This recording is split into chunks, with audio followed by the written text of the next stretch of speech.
Ika-6 na kabanata. Sinabi ng Panginoon kay Moises, "Makikita mo ngayon kung ano ang gagawin ko sa Faraon. Dahil sa kapangyarihan ko, papayagan niyang umalis kayo sa bayan niya. Itataboy pa nga niya kayo." Sinabi pa ng Diyos kay Moises, "Ako ang Panginoon. Nagpakita ako kina Abraham, Isaac at Jacob bilang makapangyarihang Diyos. Pero hindi ko ipinakilala sa kanila ang pangalan kong Panginoon.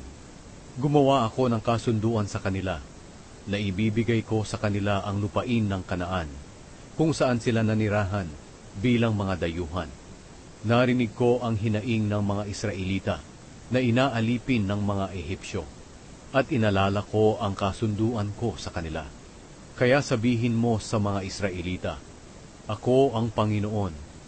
Palalayain ko kayo sa pagkaalipin sa Ehipto. Sa pamamagitan ng aking kapangyarihan, matinding parusa ang ibibigay ko sa mga Ehipsyo, at ililigtas ko kayo sa pagkaalipin. Ituturing ko kayong mga mamamayan, at ako'y magiging Diyos ninyo.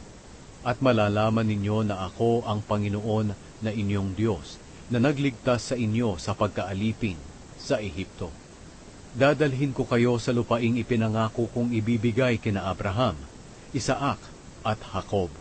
Ibibigay ko ito sa inyo bilang pag-aari ninyo. Ako ang Panginoon."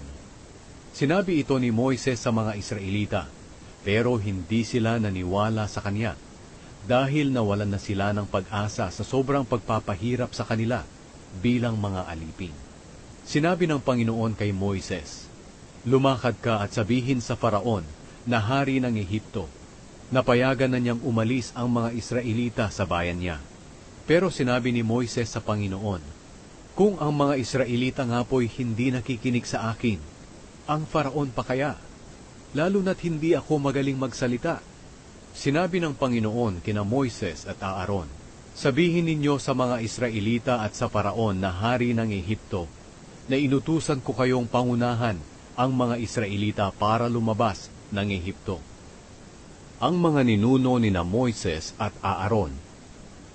Ito ang mga ninuno ng mga sambahayan na nagmula sa lahi ng Israel. Ang mga anak na lalaki ni Ruben, na panganay na anak ni Israel, ay sina Hanok, Palu, Hezron at Carmi. Sila at ang mga pamilya nila ay ang mga angkan na nagmula kay Ruben. Ang mga anak na lalaki ni Simeon ay sina Jemuel, Jamin, Ohad, Jakin, Zohar at Shaul. Si Shaul ang anak ni Simeon sa isang Kananeya.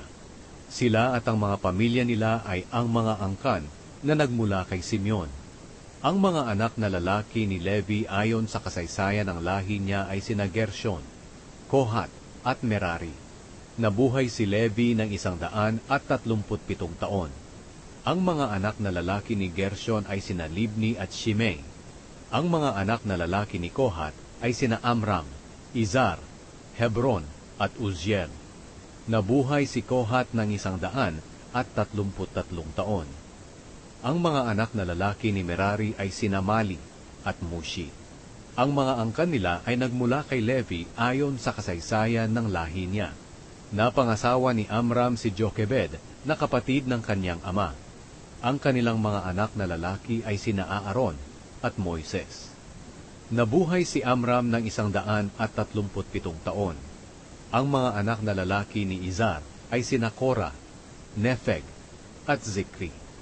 Ang mga anak na lalaki ni Uzziel ay sina Mishael, Elzaphan at Sitri. Napangasawa ni Aaron si Elisheba na anak ni Aminadab at kapatid ni Nashon. Ang mga anak nilang lalaki ay sina Nadab, Abihu, Eleazar at Itamar. Ang mga anak na lalaki ni Korah ay sina Asir, Elkana at Abiasaph. Sila at ang mga pamilya nila ay ang mga angkang nagmula kay Korah. Si Eleazar na anak ni Aaron ay nakapag-asawa ng isa sa mga anak ni Putiel. Ang kanilang anak na lalaki ay si Phinehas. Sila ang mga ninuno ng pamilyang nagmula kay Levi. Ang Aaron at Moises na nabanggit sa listahang ito ay ang Aaron at Moises na inutusan ng Panginoon na manguna sa pagpapalaya ng bawat lahi ng Israel sa Ehipto. Sila ang nakipag-usap sa Faraon na hari ng Ehipto na palayain ang mga Israelita sa Ehipto. Inutusan ng Panginoon si Aaron na magsalita para kay Moises.